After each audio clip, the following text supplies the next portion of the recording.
लें जनाब, दरिया सतलुज की ये कश्तियां आज सूखे पे आ चुकी हैं, खत्म हो चुका है पानी। किसान जिस ट्यूबवेल से पानी लेते थे वो भी बंद हो चुके हैं। ये कश्तियां भी अब रुक चुकी हैं, रेत रेत हो चुकी है। अभी भी ये इंप्रेशन दे रहे हैं कि अभी तो हमने ट्रेलर दिया है इनके जो है राजनाथ सिंह, वो फरमाते हैं कि जी ऑपरेशन सिंदूर का तो अभी हमने ट्रेलर दिया है, इनको पूरी फिल्म दिखाएंगे। इंडिया के जो प्राइम मिनिस्टर हैं नरेंद्र मोदी, उनके हुक्म पर इंडियन अथॉरिटीज़ ने दरियाए सिंध, दरियाए झेलम और दरियाए चनाब के पानी का रुख तब्दील करने के लिए एफर्ट्स शुरू कर दी हैं। ये जो हालिया आपको जंग नज़र आई जिसमें मिसाइल ड्रोन हमले और शहादतें हुई, ये तो बड़ा है मामला, लेकिन सिंध तास मुआहदा तोड़ के हिंदुस्तान ने एटम बम से बड़ा हमला किया हो। ये पानी की जो तकसीम है चनाब, झेलम और सिंध, एक तरफ सीज फायर है और दूसरी तरफ इंडिया जो है वो पाकिस्तान का पानी बंद करने के मंसूबे बना रहा है। दोबारा जंग होने के कोई इम्कान है या नहीं? इंडिया ने एक और पाकिस्तानी शहरी रजाउल्लाह को अब बदीन सिंध में कत्ल करवा दिया है। ये अनआइडेंटिफाइड गनमैन, एक बंदा आएगा, वो उनको पता होगा एक बंदे का, वो लश्कर तैयबा का बंदा होगा, उसको मार के वो चले जाएंगे। जैसे पहले 2 दर्जन से ज्यादा ऐसे पाकिस्तानियों को कत्ल किया गया जिनके कत्ल करवाने में इंडिया को कोई ना कोई इंटरेस्ट था। ये सारे जो कत्ल थे ये उसी पैटर्न पे हुए जिस पैटर्न पे आपको अपनी वीडियोस में मेजर गौरव आर्या बात करता हुआ नजर आता है ना, कि पैसे दें, जो जिससे जो होता है वो कर लो, वो कहते हैं और कुछ भी नहीं बोल सकते। You can't say anything to it. कोशिश ये करें कि अपने हुक्मरानों को समझाएं कि ये जंग जो है ना आपके लिए ना हमारे लिए, दोनों के लिए जो है वो मुफीद नहीं है। 24 मिसाइल भारत ने दागे, वो 24 के 24 आकर अपने टारगेट पे लगे, हम उनमें से रोक नहीं पाए। हमें भी रोकना चाहिए था, हमारे एयर डिफेंस सिस्टम को इतना तगड़ा होना चाहिए था कि हम उन मिसाइलों को रास्ते में रोक लेते। और खास तौर पे मैं बताता चलूं कि एक बंदा जिसका नाम है रजाउल्लाह निजामानी, कहा जाता है ये लश्कर तैयबा का ऑपरेटिव था और ये नेपाल मॉड्यूल था, उसका बंदा था जिसको आज बदीन, एक शहर है, डिस्ट्रिक्ट है सिंध इन साउथ ऑफ पाकिस्तान, वहाँ पे आज उसको कत्ल कर दिया गया। माजी में बहुत हमने 3-4 ऑप्शंस डिस्कस किए थे कि इंडिया क्या कर सकता है पाकिस्तान में जब हालात ख़राब हुए थे, जब कश्मीर वाला वाक़या हुआ, पहलगाम वाला। पहला हमने कहा जी कि स्ट्राइक कर सकता है, दूसरा हमने कहा लिमिटेड कॉन्फ्लिक्ट हो सकता है, फुल स्केल वॉर हो सकती है, और चौथी बात हमने की थी कि ये ट्रांसनेशनल रिप्रेशन, यानी कि ये अनआइडेंटिफाइड गनमैन, एक बंदा आएगा, वो उनको पता होगा एक बंदे का, वो लश्कर तैयबा का बंदा होगा, उसको मार के वो चले जाएंगे। सो इंडिया इस चीज़ में महारत रखते हैं, इंडिया का एक पूरे का पूरा नेटवर्क मौजूद है और उस नेटवर्क को इंडियन डीप स्टेट जो है वो बड़े केयरफुली देखती है। क्योंकि पाकिस्तान कनाडा नहीं है, पाकिस्तान अमेरिका नहीं है, पाकिस्तान कुछ नहीं कर सकता। पाकिस्तान सिर्फ और सिर्फ जो है वो, हम कन्वेंशनल मिलिट्री उसमें तो ठीक है, भारत का मिसाइल वगैरह चला लेंगे, सारा कुछ कर लेंगे, लेकिन ये नेटवर्क पकड़ना हमारे पास का काम नहीं है। पाकिस्तान के अंदर लोगों को पकड़ के इंडियन डीप स्टेट ने बहुत सारे लोगों को पहले मारा। लगता है कि वो जो नरेंद्र मोदी ने कहा था कि मैं तुम्हें आइडेंटिफाई करूंगा, सर्च करूंगा और कत्ल करूंगा, so he is the first man. आपको याद होगा जब पहलगाम का वाक़या हुआ तो उसके फ़ौरन बाद जब नरेंद्र मोदी सऊदी अरब से वापस आए, अपने लोगों से ब्रीफिंग ली, नेक्स्ट डे वो चले गए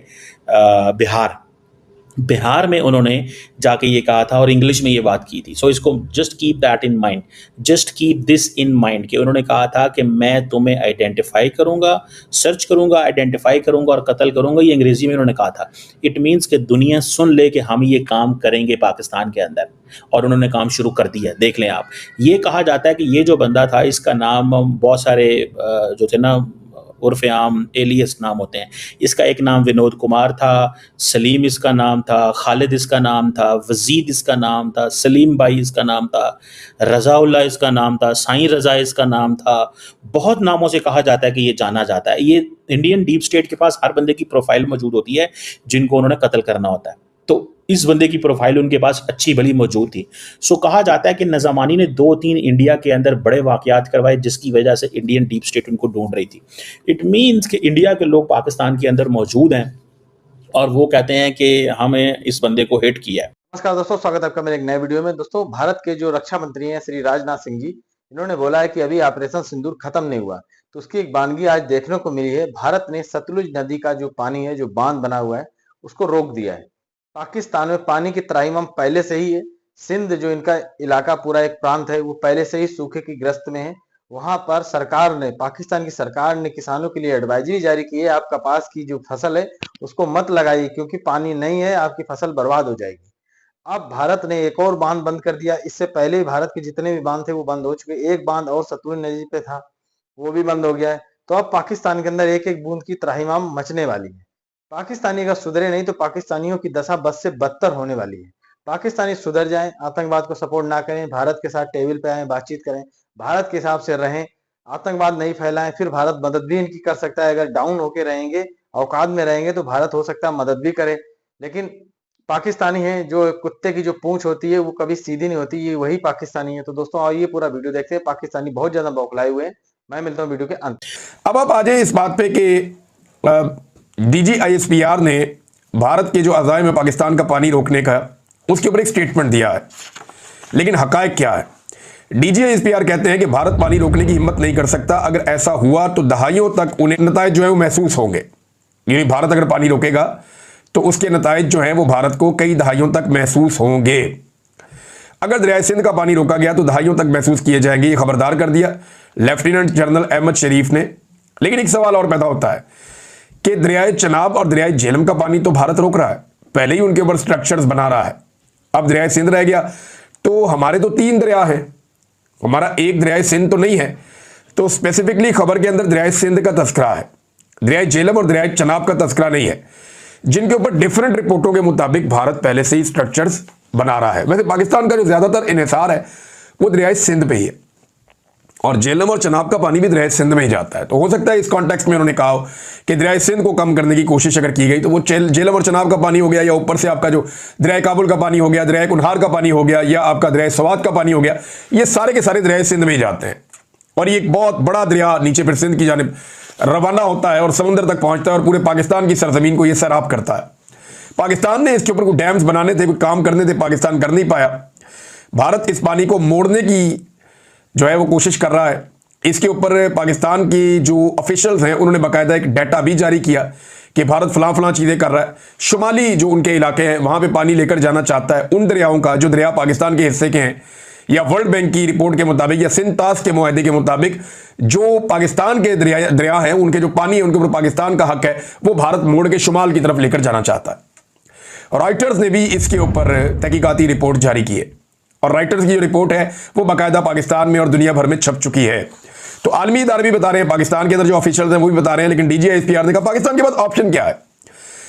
देखिए, नंबर 1 तो यह है कि भारत ने पहले भी पाकिस्तान का पानी रोका है और अभी तक हमने कुछ ऐसा कदम नहीं उठाया कि वो पानी हम खुलवा पाए।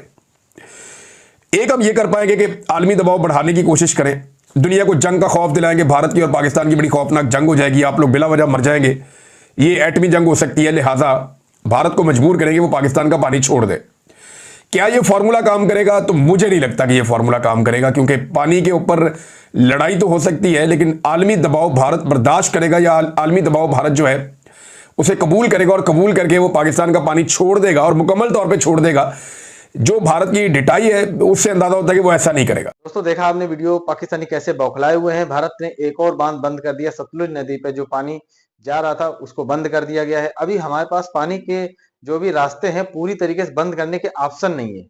पाकिस्तान में जो पानी जाता है भारत से हो करके, जो चाइना से एक नदी निकली हुई है, कश्मीर होते हुए जाती है, इधर पंजाब होते हुए जाती है, तो इसको 100% मतलब कि करीब 75-80% जो पानी है जो पाकिस्तान जा रहा है उसको अभी रोकने के तत्काल प्रभाव से 100% प्रबंध नहीं है। हालांकि 10-15% पानी हम लोगों ने रोक लिया है। अगर सरकार इसके ऊपर गंभीर रहती है भविष्य में और इसके ऊपर काम चालू करती है, जो हमारे यहाँ पे और नहर डैम और बनाए जाते हैं, जो पानी है उसको मोल्ड करके राजस्थान की तरफ ले जाया जा सके, उसके लिए बांध चाहिए।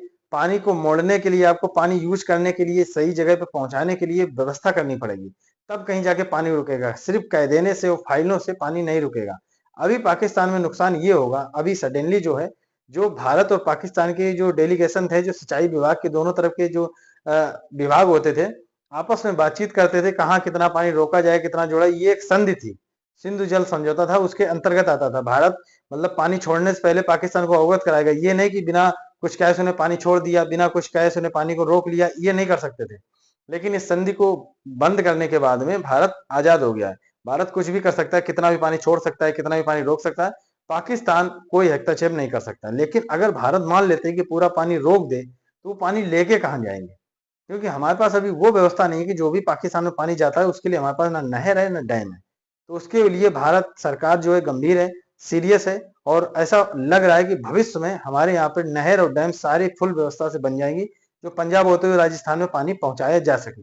जिससे कि हमारी जो बंजर जमीन है वो सिंचित हो सके और पाकिस्तानी औकात में आ सके। तो पाकिस्तानी अगर औकात में नहीं आए तो इनके ऊपर सैंक्शन पे सैंक्शन लगते रहेंगे। आतंकवाद के चक्कर में ये पूरा देश बर्बाद हो चुका है, भुखमरी के कगार पर पहुंच गया है, लेकिन फिर भी सुधरने का नाम नहीं ले रहा। बाकी आप लोगों ने पूरा वीडियो देखिए, ये पाकिस्तानियों की सोच रहती है, कमर चीमा हमेशा भारत के ऊपर जहर उगलता रहता है। दोस्तों अगर आपने चैनल नहीं सब्सक्राइब किया तो कृपया चैनल सब्सक्राइब करें, वीडियो को लाइक करें, वीडियो शेयर करें। मिलते हैं नेक्स्ट वीडियो में, तब तक के लिए जय हिंद, वंदे मातरम।